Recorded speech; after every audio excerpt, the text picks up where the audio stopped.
নমস্কার, your internet school চ্যানেলে তোমাদের সকলকে স্বাগত। তো আজকে আমরা তোমাদের ক্লাস 9 এর ভৌত বিজ্ঞানের পরমাণুর গঠন এই অধ্যায়টা থেকে কিছু ইম্পর্টেন্ট প্রশ্নের সাজেশন নিয়ে চলে এসেছি। এই সাজেশনটা তোমাদের আসন্ন সামেটিভ এক্সামের জন্য খুবই গুরুত্বপূর্ণ। তো তোমাদেরকে বলবো যে তোমরা ভিডিওটা খুব মন দিয়ে দেখো। এখানে যে প্রশ্নগুলো আছে তার উত্তরগুলো আমাদের কাছে থাকা রায় মার্টিন কোম্পানির যে ভৌতবিজ্ঞানের সহায়িকাটা আছে সেখান থেকে উত্তরগুলো দেখিয়েছি। তোমাদের কাছে যদি সেই কোম্পানির সহায়িকা থেকে থাকে তাহলে সেখান থেকে তোমরা দাগিয়ে নেবে, আর যদি না থেকে থাকে অন্য কোনো কোম্পানির সহায়িকা থাকে তাহলে প্রথমে আগে প্রশ্নগুলো খুঁজবে। যদি প্রশ্নগুলো পেয়ে যাও তাহলে দাগিয়ে নিয়ে তার উত্তরগুলো মুখস্থ করে নিতে পারো। নাহলে আমরা তো উত্তরগুলো দেখাচ্ছি, তোমরা একটু লিখে নেবে। তো দেখো, প্রথম প্রশ্নটা বলেছে ক্যাথোড রশ্মি কি? দেখো উত্তর, এই প্রশ্নের 1 নম্বর প্রশ্নের এই প্রশ্নের উত্তরটা খালি লিখতে হবে এখান থেকে এই পর্যন্ত। পরের প্রশ্নটা বলেছে কোন বিজ্ঞানী তেজস্ক্রিয়তা আবিষ্কার করেন? দেখো উত্তর, এই প্রশ্নটা থেকে পেয়ে যাবে এখান থেকে এই পর্যন্ত। পরের প্রশ্নটা বলেছে আলফা কণার দুটি ধর্ম লেখো। উত্তরটা তোমরা এই প্রশ্নের 3 নম্বর প্রশ্নের উত্তরটা থেকে পেয়ে যাবে। এখানে 3টে ধর্ম দেওয়া আছে, এখান থেকে নিজেদের পছন্দ মতো যে কোনো দুটো ধর্ম লিখে দেবে। পরের প্রশ্নটা বলেছে পারমাণবিক সংখ্যা পরমাণু ক্রমাঙ্ক কাকে বলে? ওই প্রশ্নের উত্তরটার জন্য এই প্রশ্নটার 1 নম্বর প্রশ্নের উত্তরটা লিখতে হবে, এখান থেকে উত্তরটা চলছে এই পর্যন্ত লিখবে। পরের প্রশ্নটা বলেছে কোন মৌলের ভর সংখ্যা কাকে বলে? দেখো উত্তর, এই প্রশ্নের জন্য এই প্রশ্নের প্রথম প্রশ্নের উত্তরটা লিখতে হবে এখান থেকে এই পর্যন্ত।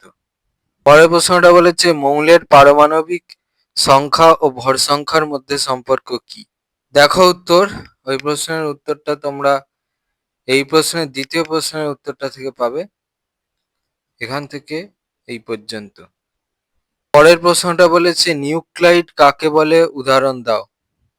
দেখো উত্তর, ওই প্রশ্নের উত্তরটা এই প্রশ্নের দ্বিতীয় প্রশ্নের উত্তরটা এখান থেকে এই পর্যন্ত লিখবে। পরের প্রশ্নটা বলেছে আইসোবার আইসোটোপ আইসোটোনের উদাহরণ সহ সংজ্ঞা দাও। আইসোটোপটা পাবে হচ্ছে এই প্রশ্নটা থেকে, এখান থেকে উত্তরটা চলছে এই পর্যন্ত। আইসোবার আর আইসোটোনটা পাবে হচ্ছে এই প্রশ্নটা থেকে, এখান থেকে এই পর্যন্ত হচ্ছে আইসোবার, আর এখান থেকে এই পর্যন্ত হচ্ছে আইসোটোন। প্রশ্নটা বলেছে আইসোটোপের ব্যবহার লেখো। ওই প্রশ্নের উত্তরটা তোমরা এই প্রশ্নের 3 নম্বর প্রশ্নের উত্তরটা থেকে পাবে এখান থেকে এই পর্যন্ত। প্রশ্নটা বলেছে পারমাণবিক ভর একক কাকে বলে, এর মান কত? দেখো উত্তর, ওই প্রশ্ন দুটোর উত্তর তোমরা এই প্রশ্নের উত্তরটা থেকে পেয়ে যাবে। এইটা হচ্ছে মানটা, আর কাকে বলেটা হচ্ছে সেটা হচ্ছে এখান থেকে এই পর্যন্ত। প্রশ্নটা বলেছে নিউক্লিয় বল কাকে বলে, এর উৎপত্তি কিভাবে ঘটে? ওই প্রশ্নের উত্তরটা হচ্ছে এই প্রশ্নের 1 নম্বর প্রশ্নের উত্তরটা, এখান থেকে উত্তরটা চলছে এই পর্যন্ত। প্রশ্নটা বলেছে এ এ বি এবং এক্স বি ওয়াই পরস্পরের সমস্থানিক হলে প্রমাণ করো যে a square minus X square into B square minus Y square is equal to 0। দেখো উত্তর, প্রশ্নটা বলেছে মৌলের আয়নন শক্তি বা আয়নাইজেশন শক্তি কাকে বলে? উত্তর, ওই প্রশ্নের উত্তরটা তোমরা এই প্রশ্নের 3 নম্বর প্রশ্নের উত্তরটা থেকে পাবে এখান থেকে উত্তরটা চলছে পর্যন্ত। পরের প্রশ্নটা বলেছে আয়ন কি, পার্থক্য লেখো আয়ন বনাম পরমাণু। আয়ন কি তার উত্তরটা দেখো এই প্রশ্নের 1 নম্বর প্রশ্নের প্রথম প্রশ্নের উত্তরটা এখান থেকে এই পর্যন্ত, আর দ্বিতীয় ভাগের উত্তরটা দেখাচ্ছি, দ্বিতীয় ভাগের উত্তরটা দেখে নাও। পরের প্রশ্নটা বলেছে এ এক্স সি এবং বি ওয়াই কিউ পরস্পর আইসোটোপ এবং এম এ এন ও বি এ কিউ পরস্পর আইসোবার হলে দেখাও যে A square minus B square into N minus Q is equal to 0। দেখো উত্তর, প্রশ্নটা বলেছে আইসোটোপের রাসায়নিক ধর্ম অভিন্ন হয় কেন? উত্তর, প্রশ্নটা বলেছে এইচ প্লাস আয়নকে প্রোটন বলা হয় কেন? ওই প্রশ্নের উত্তরটা তোমরা এই প্রশ্নের উত্তরটা থেকেই হয়ে যাবে, এখান থেকে উত্তরটা চলছে এই পর্যন্ত লিখবে। প্রশ্নটা বলেছে পারমাণবিক সংখ্যাকে কেন মৌলের মূলগত ধর্মের নির্ণায়ক বলা হয়? দেখো উত্তর। প্রশ্নটা বলেছে 17A35 এবং 17B37 পরমাণুদ্বয়ের মধ্যে কি সম্পর্ক? এদের রাসায়নিক ধর্ম কি সম্পূর্ণ পৃথক নাকি মোটামুটি একই রকম হবে? উত্তরের সপক্ষে যুক্তি দাও। উত্তর। প্রশ্নটা বলেছে পরমাণু ও আয়নের মধ্যে কোনটি বেশি স্থায়ী এবং কেন? এর একটি ব্যতিক্রম লেখো। দেখো উত্তর। পরের প্রশ্নটা বলেছে আইসোবারদের ভর সংখ্যা সমান হলেও প্রকৃত ভরের সামান্য পার্থক্য থাকে, ব্যাখ্যা করো। দেখো উত্তর। প্রশ্নটা বলেছে এম কক্ষে মোট 18টি ইলেকট্রন থাকলেও ক্যালসিয়ামের পারমাণবিক সংখ্যা হচ্ছে 20, ইলেকট্রন বিন্যাস 2,8,10 লেখা হয় না কেন? দেখো উত্তর। প্রশ্নটা বলেছে বোর পরমাণু মডেলের দুটি ত্রুটি লেখো। এই প্রশ্নের উত্তরটার জন্য এই প্রশ্নের দ্বিতীয় প্রশ্নের উত্তরটা থেকে লিখতে হবে। এখানে অনেক ত্রুটি দেওয়া আছে, এখান থেকে নিজেদের পছন্দ মতো যে কোনো দুটো ত্রুটি লিখে দেবে। পরের প্রশ্নটা বলেছে 6A13 নিউক্লাইডটিতে প্রোটন ও নিউট্রন সংখ্যা লেখো। মৌলের ইলেকট্রন বিন্যাসটি লেখো। 6A13 ও 6A12 এই দুটি নিউক্লাইডের কেন্দ্রকের গঠন পার্থক্য কি? এদের রাসায়নিক ধর্ম এক হয় কেন? উত্তর। পরের প্রশ্নটা বলেছে পরমাণুর মুখ্য শক্তি স্তর কাকে বলে? তৃতীয় মুখ্য শক্তি স্তরে উপস্থিত ইলেকট্রন সংখ্যা কত? উত্তর। এখান থেকে এই পর্যন্ত।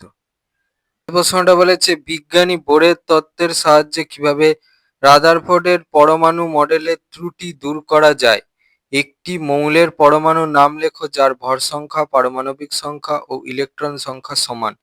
প্রশ্নের প্রথম ভাগের প্রশ্নের উত্তরটা দেখাচ্ছি। প্রথম ভাগের প্রশ্নের উত্তরটার জন্য দেখো এই প্রশ্নের দ্বিতীয় প্রশ্নের উত্তরটা লিখলে হবে। এখান থেকে উত্তরটা চলছে এই পর্যন্ত। দ্বিতীয় ভাগের প্রশ্নের উত্তরটা দেখো, এখান থেকে এই পর্যন্ত। প্রশ্নটা বলেছে রাদারফোর্ড পরমাণু মডেলের দুটি ত্রুটি লেখো। উত্তর। ওই প্রশ্নের উত্তরটা তোমরা এই প্রশ্নের দ্বিতীয় প্রশ্নের উত্তরটা থেকে পাবে। তো দেখো এখানে তিনটে ত্রুটি দেওয়া আছে টোটাল। এখান থেকে নিজেদের পছন্দ মতো যে কোনো দুটো ত্রুটি লিখে দেবে। আর যদি কেউ প্রথম ত্রুটিটা লেখো তাহলে এই ছবিটা পারলে আঁকবে, না পারলে আঁকার দরকার নেই। ছবিটা যদি আঁকো তাহলে কিন্তু পেন্সিলে আঁকবে। প্রশ্নটা বলেছে একটি পরমাণুর 3টি বোর কক্ষ আছে এবং সর্ববহিস্থ অর্থাৎ এম কক্ষে 3টি ইলেকট্রন আছে। পরমাণুটির পারমাণবিক সংখ্যা কত? উত্তর। এখান থেকে উত্তরটা চলছে এই পর্যন্ত লিখবে। প্রশ্নটা বলেছে পটাশিয়ামের পরমাণু জলের সঙ্গে তীব্র বিক্রিয়া করে কিন্তু K+ আয়ন জলের সঙ্গে বিক্রিয়া করে না কেন? দেখো উত্তর। এখান থেকে উত্তরটা চলছে এই পর্যন্ত লিখবে। প্রশ্নটা বলেছে একটি পরমাণুর পারমাণবিক সংখ্যা 20, পরমাণুর যোজক ইলেকট্রন সংখ্যা কত? ওরই সাথে বলেছে 8O2- তে মোট ইলেকট্রন সংখ্যা কত? প্রথম ভাগের প্রশ্নের উত্তরটা দেখাই। ওই প্রশ্নের উত্তরটা তোমরা এই প্রশ্নের উত্তরটা থেকে পাবে। ইলেকট্রন সংখ্যা হচ্ছে 20টা, তারপরে হচ্ছে এই পোর্শনটা অ্যাড করলে উত্তরটা আরো ভালো হবে। এই পোর্শনটা এখান থেকে এই পর্যন্ত এটা অ্যাড করতেও পারো, দেখে নাও। 30-এর প্রশ্নের দ্বিতীয় ভাগের প্রশ্নের উত্তরটা দেখো এখান থেকে এই পর্যন্ত। পরের প্রশ্নটা বলেছে একটি মৌলের পরমাণুতে K কক্ষে 2টি, L কক্ষতে 8টি এবং M কক্ষে 7টি ইলেকট্রন আছে। মৌলের পরমাণু ক্রমাঙ্ক কত? মৌলটির স্বাভাবিক যোজ্যতা কত? মৌলটি একটি ইলেকট্রন গ্রহণ করলে সেটি কোন কক্ষপথে যুক্ত হবে? ইলেকট্রন কিভাবে নিম্ন কক্ষ থেকে উচ্চ কক্ষপথে গমন করবে? দেখো উত্তর। এখান থেকে উত্তরটা চলছে এই পর্যন্ত। প্রশ্নটা বলেছে XYZ 3টি পরমাণুর ভর সংখ্যা যথাক্রমে 31, 32 এবং 34। এদের পরমাণু ক্রমাঙ্ক 15, 16 এবং 16। এদের মধ্যে কোন দুটি আইসোটোপ এবং কোন দুটি আইসোটোন? প্রোটন ও নিউট্রনের মধ্যে কোন কণার আদান প্রদান এর ফলে নিউক্লিয় বলের সৃষ্টি হয়? দেখো উত্তর, এখান থেকে উত্তরটা চলছে।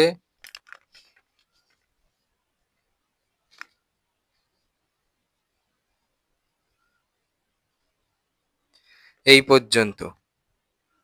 প্রশ্নটা বলেছে 12 mg 24 এর সঙ্গে একটি প্রোটন ও দুটি নিউট্রন যোগ করলে উৎপন্ন নতুন মৌলের নিউক্লাইডের চিহ্ন কি হবে? উত্তর, এখান থেকে উত্তরটা চলছে পর্যন্ত। প্রশ্নটা বলেছে আলফা কণা বিচ্ছুরণ পরীক্ষা থেকে রাদারফোর্ড কোন কোন সিদ্ধান্তে উপনীত হয়েছিলেন? উত্তর, ওই প্রশ্নের উত্তরটার জন্য এই প্রশ্নটার এই সিদ্ধান্ত পোর্শনটা লিখতে হবে, অর্থাৎ এখান থেকে উত্তরটা চলছে এই পর্যন্ত লিখবে। প্রশ্নটা বলেছে Na অপেক্ষা Na+ সুস্থিত কেন? পরমাণু কি ধরনের বর্ণালী সৃষ্টি করে? উত্তর, এখান থেকে উত্তরটা চলছে এই পর্যন্ত লিখবে। প্রশ্নটা বলেছে পরমাণু নিউক্লিয়াস কিভাবে স্থায়ী হয়? স্থায়ী কক্ষপথ কি? 92U235 ও 92U238 এই দুটি নিউক্লাইডের সাদৃশ্য ও বৈসাদৃশ্য উল্লেখ করো। উত্তর, এখান থেকে উত্তরটা চলছে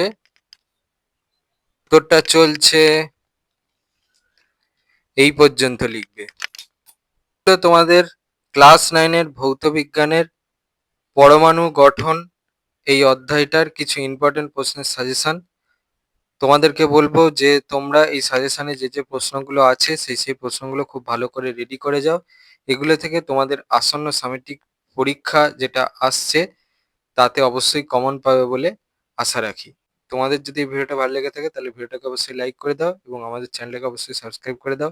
এই ধরনের ভিডিওর নোটিফিকেশন চটজলদি পেতে হলে আমাদের চ্যানেলটাকে সাবস্ক্রাইব করার পাশাপাশি পাশে থাকা বেল আইকনে গিয়ে অবশ্যই ক্লিক করে দাও, যাতে করে ভিডিও আপলোড হওয়ার সাথে সাথেই তোমরা তার নোটিফিকেশন পেয়ে যাও। আর দেখবে ভিডিও ডেসক্রিপশনে আমাদের টেলিগ্রাম এবং হোয়াটসঅ্যাপ গ্রুপের লিঙ্ক দেওয়া আছে, সেখানে তোমরা চটজলদি জয়েন করে যাও, যাতে করে সাজেশনের পিডিএফ গুলো তোমরা চটজলদি কালেকশন করে নিতে পারো। তো আজকের মতো ভিডিওটা এই পর্যন্তই। দেখা হচ্ছে পরবর্তী ভিডিওতে।